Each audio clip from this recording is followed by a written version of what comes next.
Hey, Run Tribe Bike community. Welcome to the 135th episode of the Fireside Chat on the Everyday Athlete Podcast Network. Before we get started with today's show, I just want to remind everybody that you can find this show along with others on the Everyday Athlete Podcast Network, wherever you get your podcasts, as well as the Run Tribe Bike YouTube channel. We have something here for everyone. Like our Fireside Chat and What's in Your Earbuds, which happens next Monday about music, and we got Food Fight Friday at the aid station. There was a Calgary edition last Friday with Adam Lee. I tuned into that one. That was a funny one. Support our creators. Be sure to subscribe, rate, and review so that we can keep bringing on these amazing guests and keep having these amazing conversations with people like Coree and everyday athletes like yourselves, as well as tips from experts in the fields of nutrition, sports psychology, and coaching. Today, we're joined by Coree Woltering. Coree is one of my Merrill teammates. He's a Merrill Test Lab athlete. He's a John G athlete who has an incredible story of finding identity and purpose on his trail running journey. He's got an amazing sobriety journey. Jason and I are excited to dive into it, both as sober athletes ourselves, and we're very inspired by him. And also just that man has been to so many places, has been on a lot of cool TV shows that he's got a lot of amazing adventures to talk about. And, without further ado, let's bring Coree on the show. Coree, how's it going? Hey guys, I'm good. How are you? Doing good. We're really excited to finally get you on the show. And I want to say appreciate you.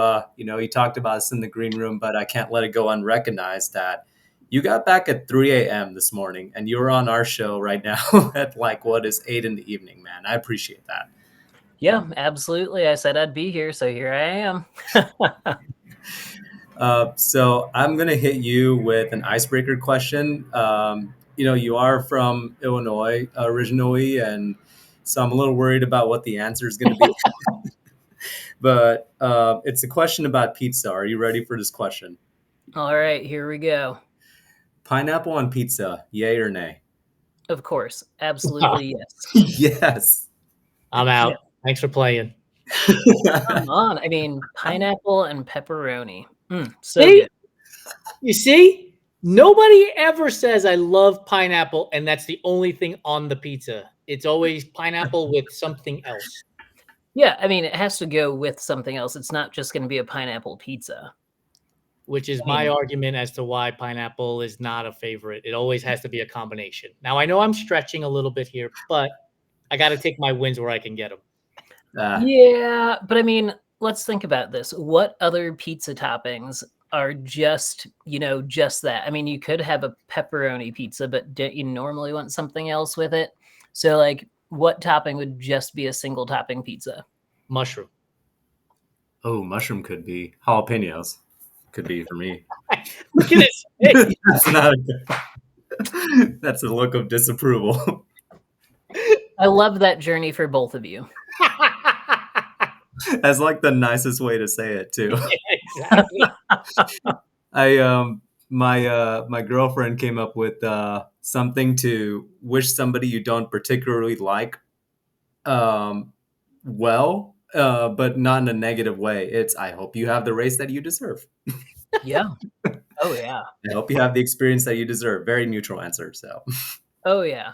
When I worked in retail, one of my favorite things to say to the most difficult customer was, "Have the day you deserve." I'm going to start using that way more. Yeah. It's a great way to just say, you know what? Let karma take care of that. Exactly. You can't waste your karma points on that.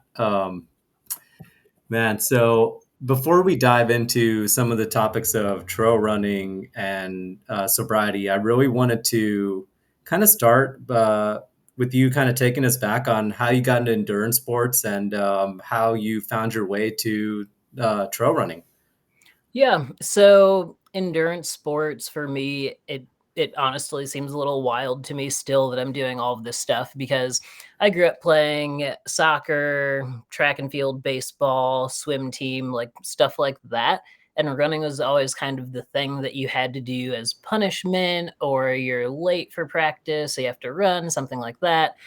And I liked running, but it wasn't something that I ever felt super, super passionate about early on. And I always, like, I still ran cross country in high school, which is 3 miles, but I was also racing the 200, the 400, the 800 on the track. And I always just said, like, I would never run a marathon. And then it's like, well, throughout high school and even into college, I was injured a little bit. And so with a running background, swim background, it's like, well, I should probably buy a bike and check out triathlon stuff. And had some success with sprint distance, Olympic distance, and then did my first half Ironman because I got talked into it back when I was still drinking. It was like, oh, you should do a half Ironman. It's like, okay, I'll do that. And qualified for the half Ironman World Championships. And so it's like, maybe I might be good at this. And that's kind of when the endurance side of things started. But I still remember it just being so funny because I was adamant about never running a marathon. And then I finally ran one and I'm like, oh, that's not terrible. It went well enough that it wasn't terrible. So on Instagram, somebody made a comment under the marathon post and challenged me to a 50K out in California. And so I ended up getting on a plane and flying out to California, racing the 50K. And it was an absolute nightmare of an experience, but I still beat this person and I was hooked. Oh man, I love that. It doesn't matter who I talk to. Like, there's always an incredible and like funny story behind everyone's first 50K. Like, mine was a death march, my first one, and I'm sure Jason's 50K experience was also very pleasant. I didn't jump into the 50K. I went straight to the 50-mile distance, like leapfrogged over the 50K to the 50-mile distance because I had been racing Ironman distance. So in my mind, 141 miles, why do I got to go backwards to 31 miles? I'll just go to the 50-mile distance. The math doesn't math, but that's the thinking I had. And how'd that work out? That 50-mile experience wasn't the best thing ever, but to your point, I was hooked. I was like, okay, I can do this thing. Let's do more. I want to go backwards. So I had zero idea that you had done triathlons. So at the 50, when you decided to do the 50K, is that when the bike and the swim, you were like, I'm done with those and let's just keep running longer and further? So I ended up pacing a friend at Leadville the same year I did my first 50K. And that's really how I got introduced to like actually racing on trail. And it was funny because I had moved from Illinois to Colorado, wanted to become a professional triathlete. So, I mean, everyone moves to Boulder. So I did that whole thing and started hanging out with mountain bikers and trail runners. And they're like, hey, like you should really try this stuff. And I'm like, oh no, I can only do things on the road. That's all my coach will let me do. And they're just like, no, like you should really try this off-road stuff. You're probably going to be pretty good at it. And so I was like, And so the friend said, okay, just come pace me at Leadville. And I'm like, what is a Leadville? I had no idea what that race was. I had no idea that people actually ran 100 miles on foot. And so it was just this wild experience. This was back when you could still have pacers going over Hope Pass or coming back over Hope Pass. So that's the section from Winfield to Twin Lakes is what I got to pace. And at the top of Hope Pass, so that's when I knew I was hooked. I did that same section before they got rid of those pacers from Winfield to Twin Lakes. And the whole way up Hope Pass, I mean, it's hard. Let's be honest. But at some point you get up high enough that you can turn around and you can, the view it's unmatched in my opinion. It is unmatched. And I just thought to myself, this is why people do the hard thing. Because at this point you could see this view and it's like all the pain goes away. For seconds, the pain goes away. It's not forever. And then you keep going again. But that's a phenomenal story about how the bike and the swim were like, see you later. Let's just keep doing this stuff. Yep. I mean, it was on Hope Pass. That was when I decided, like, yeah, I'm actually going to try this trail running thing, and that's really all it took. Yeah, it's Yeah, when you mentioned when you mentioned even the first time in the interview, I was out at Leadville and that got me into trail running. I was like, yep, that'll do it. That'll do it. Oh yeah. Oh yeah. And don't regret it at all.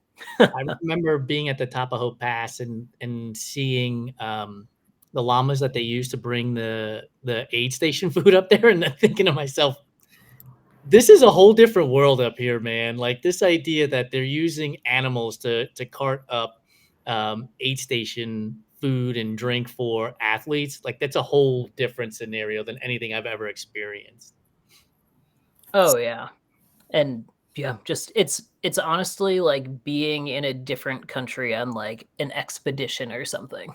100%.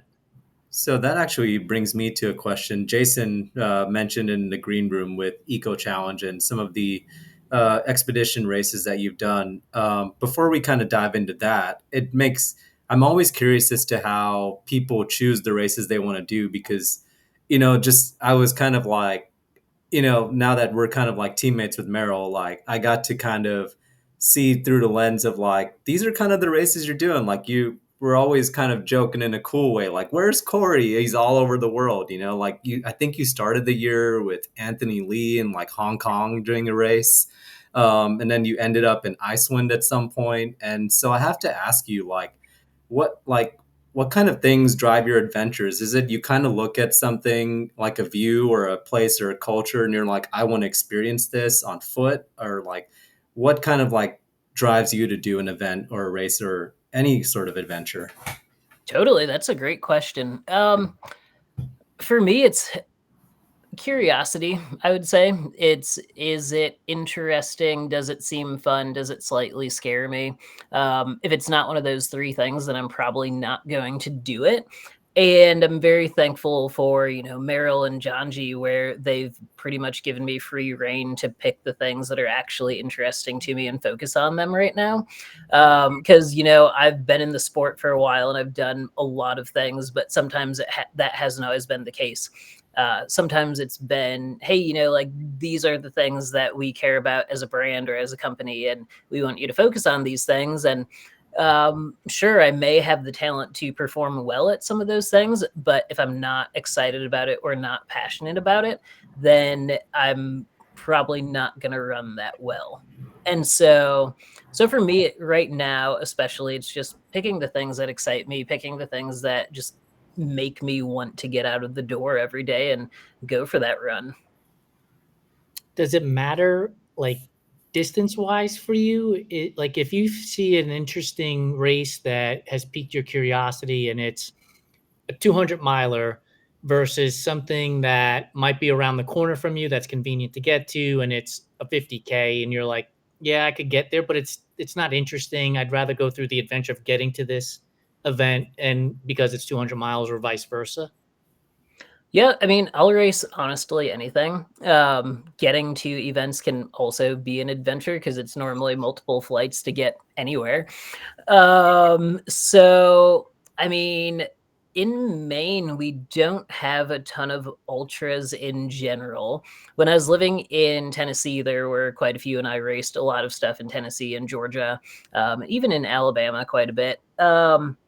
But yeah, I mean, it really doesn't matter the distance, though. I tend to race a lot of shorter things, just kind of on short notice, like, oh yeah, that was close or easy to get to, so I'm going to go do that. And then this past year, I feel like the longer stuff that I've done has also been like race week, signing up for 100 miles or something along those lines. And just like, oh yeah, I'm here and I have to get a qualifier, and this was interesting enough and easy enough to get to. Yeah, that makes sense. Like, you were, kind of the way you laid out your schedule. I remember like you ended up at like Quebec, Ultra Trail Quebec, or one of those races. And I was like, why are you out there? And you're like, I was just trying to get my qualifier. Yep. Yep. Got in on Thursday night for a Saturday morning race. It was, I needed a Western States qualifier. And then I thought about it and realized that I didn't have a Hard Rock qualifier either. And so that's how I ended up at Grindstone this year. And same thing, like signed up the day before. And people are just like, oh, we didn't know you were going to be here. And said, yeah, I didn't really know that I was going to be here either until about 48 hours ago when I had to wrap my head around the fact that I was going to be running 106 miles. I have to ask, like, there's got to be so many answers to this, but like, even just this year alone, like, you must have some crazy travel stories, or like chaotic travel stories. I think chaotic is the right word. Um, so, do you have any memorable experiences from this year with like travel, even to the point where it feels like the travel almost kind of like um, overcomes like the memories of the race because the travel is so chaotic? Yeah. So Hong Kong, actually. So I did a race in Hong Kong in February that's called the Nine Dragons, which is basically a 52, 53-mile race that starts at midnight on Friday that has about 17,000 feet of gain, and then a 50K that starts at 7:30 a.m. on Sunday with, I think, 14,000 feet of gain, 13 or 14,000 feet. And originally, I had planned this thing so I could show up to Hong Kong like 10 days early and acclimate and all of the fun things that you're supposed to do before international races. And it also just so happened that the lease in Chattanooga was going to be up on race day. So before I could fly out to Hong Kong, I had to move out of the apartment in Chattanooga, which included getting things up to Maine and other things into storage, and then fly to Hong Kong. And so what was supposed to be getting there 10 days early, I got there 2.5 days before the race. And in the days leading up to flying out, I slept for maybe 4 or 5 hours total in like the 2 or 3 days prior because I was just so busy moving and cleaning, getting stuff ready. So by the time I got to Hong Kong, I was just like, I don't know that I'm going to race. But then I realized that I had DNF'd that race back in 2019. So I'm like, no, I'm going to race. And it was a very hard race for many, many reasons. It could be the lack of sleep. It could be the travel. It could just be everything else that was going on. But I finished. And so, yeah, once I finally finished and had, like 2 months to digest that I had finished, I was actually very happy with that. I want to press rewind for a second here because you're talking about Hong Kong and we talked about the Echo Challenge and you mentioned curiosity. Is that something that you've had all your life? Like as a kid, were you looking at maps and being like, I wonder what happens in this place and I wonder what happens in that place? Like, where did the curiosity for cultures and travel come from? Yeah, I've always been like that. And it's been the travel, it's been cultures, and it's also just, I always joke, but I just want to know how something feels, which that sounds wild, but I mean that's why I ran my first 100-mile race, because I was coaching people at the time and they had signed up for a 100-mile race, but I had never run one. So how am I supposed to coach someone to run 100 miles if I've never done it? So I just wanted to know what it felt like to do it. And I don't know if that's a great thing always, but that's how I've been my whole life. And I'm still that way today. Yeah, I literally just posted right before we started this show about being a lifelong learner. And I think that's exactly what you're talking about here is being a lifelong learner. What's it like to go through this process, or was it like to go through that process? And being the 5-year-old kid that when somebody says the sky is blue, you ask why, right? You just don't accept the answer. Totally. Absolutely. And yes, I'm still that person. I'm still that 5-year-old. Yes. Oh man, we just gotta. It's fun asking those questions and kind of like striving to have that curiosity, and also when you ask those, when you see what your answers are to those questions, and then you go and see a different culture from the other side of the world and see that their answer might be slightly, if not more, different, and it's not necessarily wrong. It's just their perspective and their culture and their experience. Yeah, absolutely. Yes. We're going to put you on the spot to pick one place and one place only. Favorite place you've been to across the globe is? Oh, man. Up until this year, it would have been Peru, but Mongolia this year was absolutely wild and incredible. And just Mongolia is so I mean, the capital city there is very densely populated, but then you get out into the wild, into the wilderness there, and it's still very remote and untouched, and that's just absolutely incredible. It feels like the possibilities are just endless. What's Yeah. a place you haven't been to that you want to go to? Um, honestly, Alaska. Okay. Yeah, so Alaska, it will be. I've been to 49 other states. I just still have Alaska, and so for me, that's like the next big thing that I really want to do. And it's funny because people ask me that, and they're like, "Oh, it's probably some really exotic place or this or that." And I'm like, "Yeah, Alaska's kind of hard to get to, and it's wild." But I'm really excited to plan something for that at some point. We're gonna need the documentary video footage of getting from Maine to Alaska when you finally decide to head out that way, because I can only imagine that that travel is going to produce plenty of stories. Oh, for sure. I mean, I honestly don't even wanna think about that travel right now because, I mean, I can get to London in 6.5 hours, and 6.5 hours from here, I'm not in California. Oh my gosh.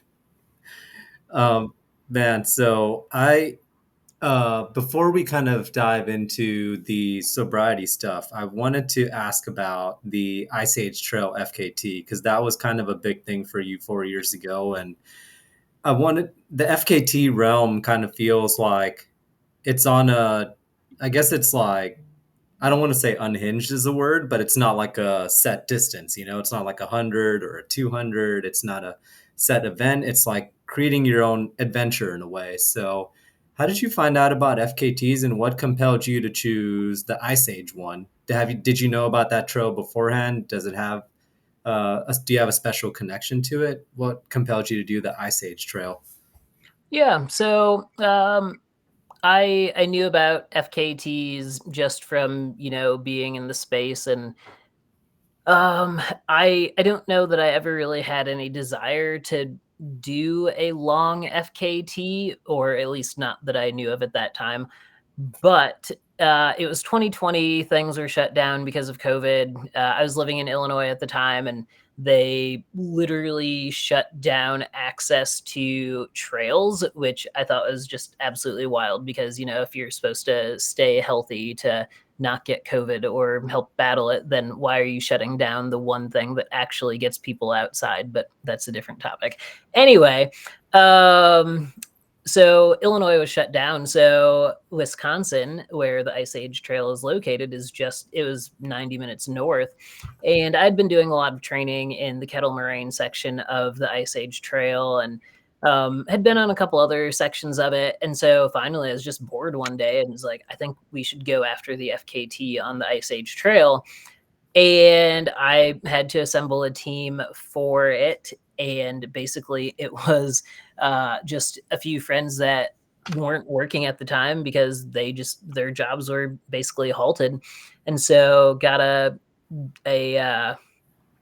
not a camper van, but like a passenger van, loaded that thing up and set out with a crew and went after it. And it was wild. That's Yeah. just Like most people take a lot of time to plan one of those things, and I figured out what the actual distance of the trail was 3 weeks before starting. that's insane because it was like what, like almost an 1,100-mile FKT, right? Yep, just over 1,100, 21 days of being out there, and but yeah, like learned about it, figured it out in 3 weeks, put it together, put the team together, and just started the trail. Yeah, I guess. Oh, sorry. Go ahead, Jason. I was going to ask, I'm sure you learned a lot of lessons in that 21 days. Is there one or two lessons you can share with us, from your experience in going through that FKT attempt? Yeah. So, number one, just be super flexible. I mean, you can plan as much as you want for things to go correctly, but chances are there's going to be something that goes wrong. And, even if one thing goes wrong, you can't let that throw off the rest of your day or the rest of your week or the whole attempt. And so sometimes it's a minor thing, sometimes it's a big thing, but there will be things that go wrong, and you just have to be good at, catch and release and let it go. The second thing that I learned was after I rolled my ankle early on, didn't tell the crew about it for a while, but we're 1 week in and my ankle is the size of a softball. It's like, hey, we went from putting up 60-mile days to now we're putting up 20-mile days, and we were well ahead of the record, and now we're very far behind actually. And instead of panicking about it, instead of just freaking out and calling off the attempt, it was okay. We are going to just take things 10 seconds at a time. You can do anything for 10 seconds. And honestly, if you can just control what you're doing in the moment, then you can get through it. And it's not always going to be fun. It's probably going to be painful. It's still going to hurt, but you will get through it.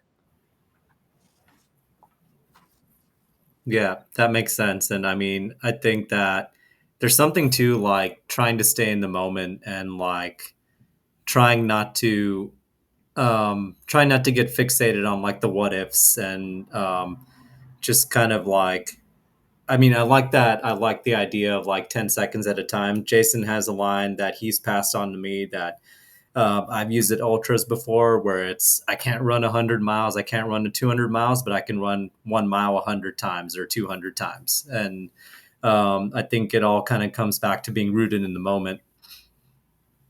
Oh yeah, for sure. And that's the thing, especially on these big multi-day efforts. If you think about the whole distance of it, just all of it, that's a really long way to go. Even 100 miles is a long way to go. But if you just start breaking it down into small, manageable pieces, I mean, you can do it. That's the thing. You can do it. And things change so quickly out there, and that's what you have to remember. It's not always going to get worse. Yeah, I love that saying. It never always gets worse. But yeah, you were talking about, it's, nobody really wants to talk too much about the pandemic and everything, but there were like key grow moments there. And it brings me back to the sobriety journey and talking about that. So tell me about like, because like you are coming up on 36 months now. Is that correct? Yeah, November 1st. Oh man, congratulations. That's incredible. That's man, it's amazing seeing other people's sobriety journeys. And I've said this a few times in the green room, said it to you, but I just appreciate that you keep posting about it, because you don't know how much it helps even people who have been on sobriety journeys, no matter where they are on that journey. So appreciate that. And I have to ask you, like, where was that tipping point for you in that starting that sobriety journey? And was it something that was gradual, or was it kind of a cold turkey kind of thing? Yeah, well, thanks. And honestly, it was just a lot of drinking out of boredom. I was running professionally, but I mean, there's only so much running that you can do in a day. And just when you're finished with what you have to do by like 10 or 11 a.m., that just gives you a lot of time to do anything else. And so for me, it just became this thing where I was drinking way more than I should have been, and honestly just needed to stop. And with that, it was um I mean, it was cold turkey. I had 3 glasses of wine on Halloween, and then I had already made up my mind literally like 3 weeks before that, that November 1st, I was just done drinking. And, I've done sober October, I've done dry January, I've stopped drinking for 10 weeks or whatever going into a bigger race before to see if it had any sort of impact on race performance, and had always thought of sobriety journeys or, these dry months as just something that would help with race performance, but never really thought about it outside of like a performance aspect, I guess. And so in 2021, it was finally just like, I'm just not functioning as a human at a super high level like I should be. and something has to change. And so it's drinking is the first thing that had to go. And so made up my mind. And I said, I was like, the only reason I even drank on Halloween is because I still had a bottle of wine from this wine club that I was part of. So I'm like, oh, well, I can't not finish that thing. And then I'm like, no, I'm just going to have 3 glasses and then be done. So I had 3 glasses and then stopped after that, and had already decided that I was going to go to rehab. So ended up going from Illinois, drove myself to Tennessee to check myself into rehab on November 4th, and showed up 4 days sober. And it was just so funny because, you have to do a breathalyzer, drug test, all that stuff, and blew a 0.0 on the breathalyzer. And they're just like, oh, okay, cool. But like, what did you really have before you came here? And I said, oh, no, like nothing. I mean, I haven't drank since Halloween, and I actually went for a run this morning and I'm fine, and drove down from Illinois. And they're just like, sure. They're like, we can discuss that later. Okay. And I'm like, no, like for real. Like I was like, this is not my first rodeo with not drinking, but now I want to just be done. So here I am, like, let's fix this. How much does being an endurance athlete play into the ability to quit drinking cold turkey? Because that's a hard thing to do for a lot of people. And endurance athletes, we do hard things. And so I'm wondering if there's a correlation with this idea of I can do this hard thing because I've done these other hard things. Oh, totally. I think there is a lot of that plays into it. And when you say that you're done drinking, when you say, like, oh, I'm going to stop drinking or whatever, it at first, if you think about it as in like, I am done forever, like forever is a very long time, because how long is forever? Like, am I going to die tomorrow, or am I going to live for another 80 years? And so if you think about it like that, like that's kind of scary to think that you're just going to stop doing this thing for the rest of the days that you are alive. But at the same time, it's like, well, like I've run 100 miles before. I've done it. I've done like the Ice Age Trail that took me 21 days. I've done Pinhoti. I've done all these other things. And if I can do that over and over and over, then why can't I do this over and over and over? And so like early on, like, yeah, it sucks. Like, it's not the most fun thing in the world, especially like when you check yourself into rehab voluntarily. I mean, it's not like it's an enjoyable experience, but it still wasn't the hardest thing I had done up to that point. And it's like, okay, this will be fine. But then as you go on and you realize like, oh, there's more to not drinking than just like not picking up the bottle, that's when things get hard. Do you, one of the things I always ask, not just sober athletes, but people who are on the sobriety journey is, have you found, for me, my experience, and Jason, you can speak to this as well, has not been a linear experience. I think there are some days where I'm not thinking twice about it, and there are some days where an experience or stimulation or something makes it a bit harder. And I have to ask, like, for you, is it the social aspect of drinking that was a lot harder, or the physical aspect, or a combination of both, or other factors? Yeah, I think that for me, it was the social aspect early on. And a lot of it was the fact that people enjoyed being around me when I was drinking, and they knew that they could count on me to be the life of the party and, the fun person to be around. And, oh, you want to go out? Great. Like, I'm always down to go out. So let's go.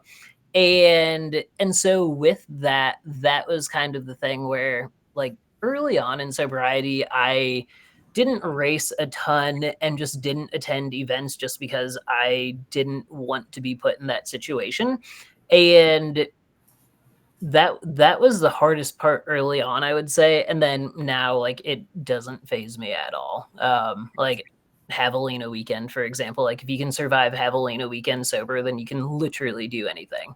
And like this past weekend at Javelina, it was not a problem at all. And so, yeah, but early on is definitely it was kind of the social aspect, but also doing a lot of stuff alone, because I've always been someone that enjoys doing things alone. But drinking is one of those things where drinking alone was also something I would do, and it wasn't because drinking was stopping me from going out, because I still did plenty of that, but it was just like I really enjoy doing things alone. And so sometimes you just have to reframe all of that. Yeah, I'll answer the question for you too. Like, it's been 10 plus years since I've had a drink. And so nowadays there isn't this um, impulse to have a drink at all whatsoever. I've gone through depressive states and stress and anxiety, and I don't think, oh, let me go, go get a Michelob Light or whatever people drink. I have no idea anymore. And so that doesn't exist anymore. So it feels somewhat linear for me in that it was like, I went cold turkey, and I'm one of those people who's like, I'm gonna prove you wrong too, right? Because people would say, "Oh, you can't quit drinking, or you won't give up drinking," and I'm like, "Well, I'm gonna prove you wrong, right?" Um, and I went down that path. I'm proving you wrong. I'm proving you wrong. And 10 plus years later, it doesn't even dawn on me to think about having a glass of wine or a beer or anything anymore. I don't even like NA beers. Like, I tried a IPA. I had a sip and I was like, yeah, this is not for me. I don't like the taste.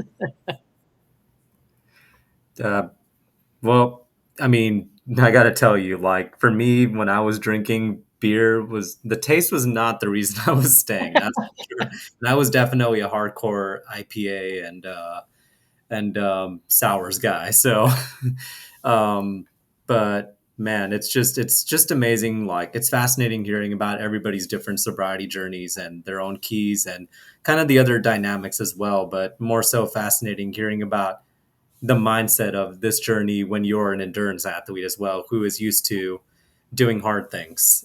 Uh, so before we jump into the rapid fire section of this conversation, uh, what advice would you have for somebody who is trying to get into either ultra running or endurance sports or any sort of sport, or just seeking adventure um, or something that they really want to do?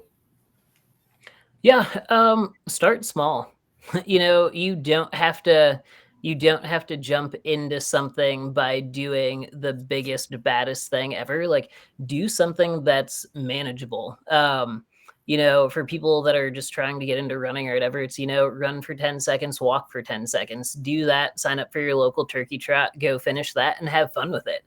I feel like in this day and age of social media, everything's about, oh, everything has to be epic, everything has to be big, everything has to be gigantic, and it's like, no, it doesn't. And just go, like, we all started somewhere.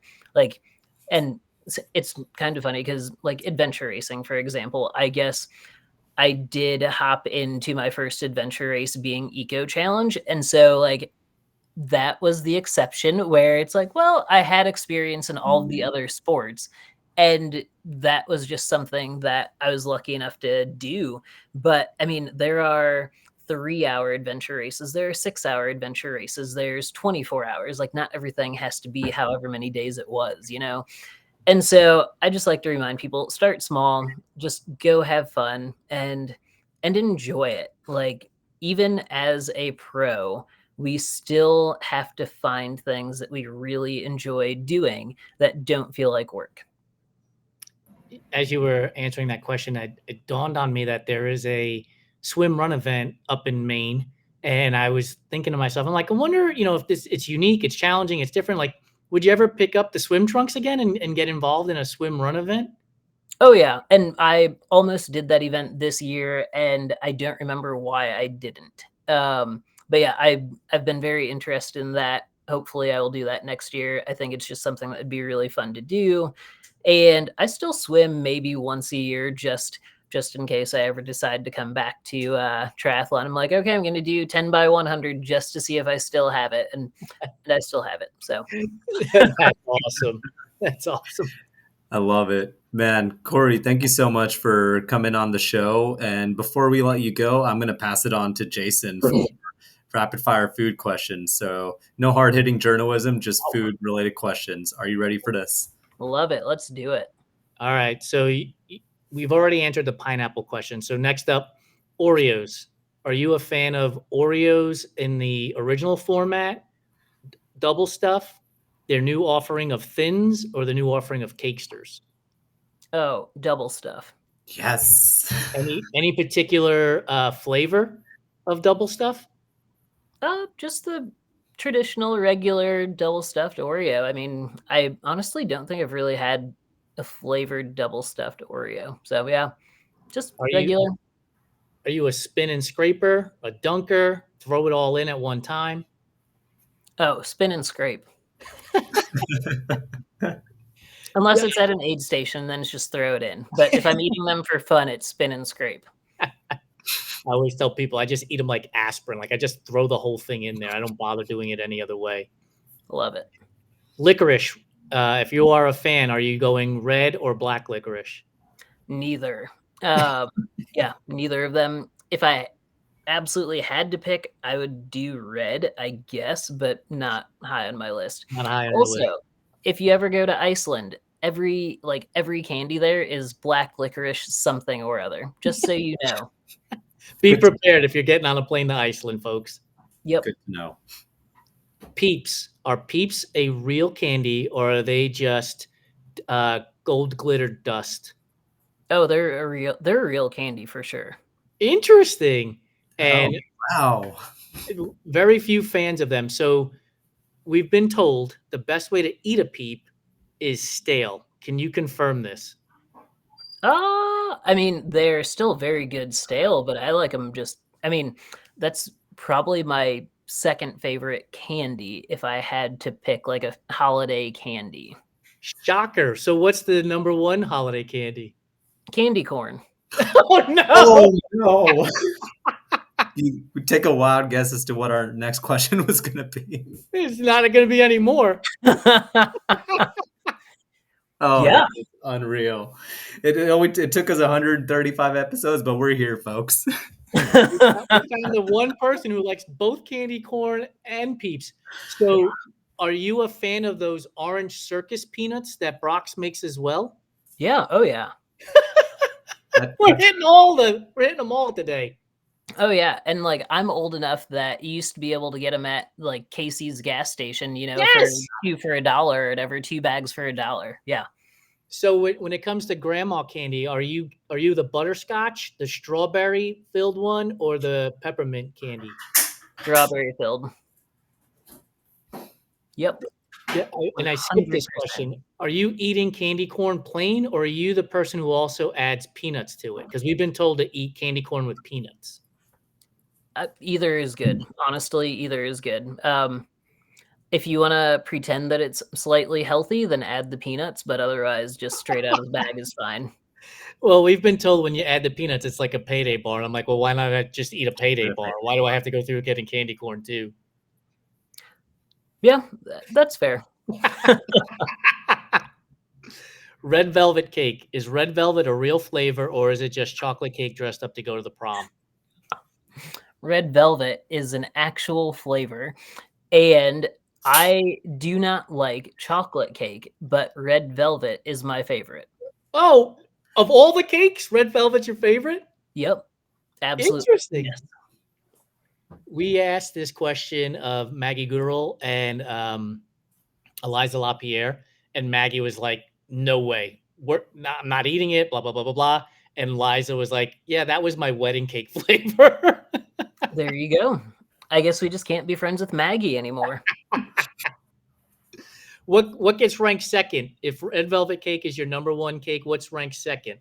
Finish the podium. What's second and third? Vanilla is probably second, and maybe birthday cake would be third. I don't know, like the confetti cake. Yeah. Carrot cake is nowhere near the podium. No. Oh. Yeah. I mean, it's no. What about pie? Are you a fan of pie? Oh yeah. So key lime pie is number one. Pumpkin would be number two. Take that. And then maybe like strawberry rhubarb being number 3. Adam Lee, who is our co-host for Food Fight Friday at the 8 station, loves strawberry rhubarb pie. Said his grandmother made the best strawberry rhubarb pie ever. Yep. Oh yeah. I'm a big fan of key lime pie and lemon pie. I love that acidic component when it comes to pie. Yeah. Favorite candy is? Snickers. Nice. You're not yourself when you don't have them, that's for sure. That is true. The ad campaign. Marketing works, people, because I remember that. Favorite flavor of ice cream? Vanilla. Yeah. I don't know. It's plain, it's simple, it's vanilla. You can't really mess it up. No, you can. And you can only add to it if you have the actual vanilla bean in the ice cream. It just adds that little extra flavor to it. Oh, yeah. Oh, yeah. It's fall season. Pumpkin spice or apple cider? Oh, pumpkin spice. Heck yeah. Yeah. Chocolate chip cookie or oatmeal raisin? Chocolate chip if I have to pick. Otherwise, you'd have them both? No, I'd go with like Snickerdoodle. Oh, excellent. That's an excellent choice. That's a really good choice. Tuna, egg, or potato salad? Oh. I don't know. All 3? Can I just pick all 3? I mean, I would honestly have to pick one. Yeah, I'd pick all 3 to be honest, but potato salad if I had to just pick one. There you go. Okay. Savory or sweet? You can only have one for the rest of your life. Which are you choosing? Savory. Yeah, I think most people would go savory as well. Last one for you. There's a tray of brownies sitting on the counter. Is Corey going to the corner edge so he has a little bit of crust and a little bit of ooey gooey, or is he going to the middle and all ooey gooey? Oh, middle 100%. Are there nuts on the brownie? Preferably not, but I won't say no if there are. And then you're topping it with your favorite ice cream of vanilla? No. Oh, no. So ice cream is its own thing, and then the brownie is its own thing. So no a la mode at all then? No. Ice cream purist. I respect it. Nope. I don't know. For whatever reason, I've never liked that. I always say last question when it comes to food, and then I have a million other questions. Peanut butter and jelly. How do you make it? Do you put peanut butter on one slice of the bread and jelly on top of the peanut butter, or peanut butter on one side and jelly on the other and then smash them together? Peanut butter on one side, jelly on the other, and then smash them together. If you put peanut butter down and then put jelly on top of that, I have a lot of questions for you. Ask them, because that's how I make mine. Number 1 is why? Convenience factor, I guess. I don't know. Just throw it on there. So do you use the same knife then? After I've wiped it off. I've cleaned the knife off. Okay, I'll let that slide. When you're go ahead. So it's peanut butter and jelly, or is it peanut butter and jelly? Like, do you put butter on your bread before you put the peanut butter on? I do not, but I've been told people that do that is so that it doesn't tear the bread apart when they're spreading their peanut butter on there, which I can buy if it's crunchy peanut butter. Like if it's plain peanut butter, it shouldn't be scraping the bread and tearing it up. That's fair. So, creamy peanut butter or crunchy peanut butter? Oh, I'm all in on the crunchy. 100% crunchy peanut butter. Okay. Good so to know. when you've made your peanut butter and jelly sandwich, how do you cut it? Or do you just eat it whole? Are you going 2 rectangles, 2 triangles, 4 triangles, 4 squares, or are you just biting it? Yeah, so I just bite it, but I eat the crust first and then go from the top. I love this. So we got a new combination. We were told once by Shannon Mick, she cuts it into 2 rectangles and then turns it on its side and eats it like corn on the cob so that she can hold on to the crust because that's her least favorite part. Yeah, that's my least favorite part too. So that's why I just eat it first and then eat the good stuff. I love it. This is one of my favorite segments of all these fireside chats. Is I am like enamored with how people eat and why they eat the foods that they eat. Like it's so interesting to me. And so now this will absolutely be the last question. Favorite food you've had on your travels? Oh, sushi in Japan was pretty sweet. I mean, you can't really beat that, I don't think. But yeah, there's some amazing sushi there. Even if you do Ultra Trail Mount Fuji, they actually have sushi at the aid stations. Really? That's fancy. Yes. And Yes. were you fueling on that when you did the race? I was. Yeah. It was great. That's awesome. Coree, thank you so much for being a willing participant in these absurd food questions and turning the tables on me. And thank you for joining us. For those of you who are just joining us, it will be live.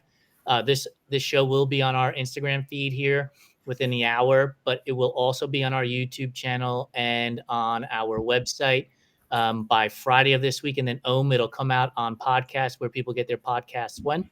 On Wednesday. Awesome. Have a great night, Coree. Thanks for being around. Thanks for joining us. Thanks for having me.